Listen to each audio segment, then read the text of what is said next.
This is video 19 of the series of this basic self-release techniques. So in video 19 we're going to focus on the upper traps. A few videos ago we focused on the lower traps and the rhomboids as a combination, and now we're going to focus on the upper traps. It's a muscle that's very problematic. It's difficult to say problematic, but what I mean by that is it causes a lot of issues in the neck. And it's a muscle that wants to work all the time, and that's what causes the problem. It's a muscle that wants to help the body all the time and is keen to work all the time. And it's a muscle that we need to focus on to release, probably one of the most important muscles to release on a daily basis. I think all muscles are important to release on a daily basis, but particularly this one. The reason why I separated the upper and the lower traps is because the upper traps are a little bit easier to get hold of with the hands, and it's easier to release on quickly. And if you feel a little bit of neck tension, just releasing that helps straight away. So the upper trap obviously coming up here, it's difficult to get back into there, but from your hand perspective you can just come onto your shoulder, use your two fingers or your thumb. It's probably easier for the fingers. And then what you're going to be doing is you're going to just shrug up as high as you can, and then as you relax you're just going to push into that trap muscle there. So I like to give it a little bit of a wiggle. So shrug up, and as you relax you're going to give it a little bit of wiggle. You'll feel if you go straight in and just push on it, it'll be effective, but you'll have a little bit of resistance. If you shrug up and then go down and relax, you'll feel all of a sudden you can get so much deeper in. That's the one way. The other way is not the other way, but an extension to this trigger is a shrug, relax, keep the pressure on, and then turn your head to the opposite direction. And you'll feel, whoa, it'll go right up into your head, and you're hitting that's a good way to release the muscle, hitting that nerve to release the muscle. And you'll feel that often is exactly a point that causes a tension headache. So do it on the other side, you shrug up, push down, and then turn the head, and you'll feel it pushes right up into the head. Very good way to release the upper traps. Now, if you want to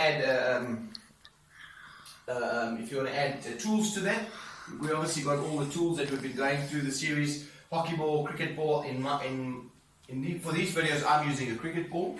You can also use a foam roller, and then of course you can use the gym towel to put the cricket ball in if you don't want to mark the ball. But for this video, we'll stick to the cricket ball. Now, when we did the video with the rhomboids and the lower traps, it was basically ball against the wall, and then put the arm put the hand onto the opposite arm if you're working on that side of the trap, and then you can get right in under that scapula. So you can do the same thing. You can basically do this one with that one. But the reason why I separated it is because sometimes you just want to focus on that upper trap. It's important to do all of them, of course, but I thought it is important to separate the upper from the lower. So when you do the upper with the ball, the difference is you want to get a little bit higher up. And it is a bit tricky with this technique. So obviously the shrug and push in with the fingers and a bit of a turn, it's very good. Now when you want to do it with the wall, you put the ball on the trap a little bit higher than what you would with the lower one. Now notice I'm standing a little bit further away from the wall, so you're leaning right into it. And then what you're doing is you want to keep the arm relaxed or keep it up and just relax the shoulders. And then what you do is you kind of just work in there. And then what you can also do then is once you feel a nice trigger point, you can turn your head to the opposite direction. Find the trigger point, turn your head, find and turn the head just to stretch it. And you can go a little bit lower again. And then notice how I'm stepping out a little bit. So I'm leaning right into it. Now what you can do is add a bit of a shrug, a bit of a forward and back movement of the shoulder, a bit of a shrug, just get a lot of movement. Remember, movement is key. Get all that movement in there, and when you get a nice spot, turn the head again, and that helps to get that trigger right into the muscle. So a lot of movement is key. This one is a bit tricky. If you don't feel comfortable leaning into the wall, rather stay away from that and then do the trigger. In series to come, we're also going to focus on partner-assisted triggering, and that's sometimes, a lot of these techniques are very easy to do yourself. Some of them are a little bit harder. We're going to focus on going through some techniques where you can help or get your partner to help you.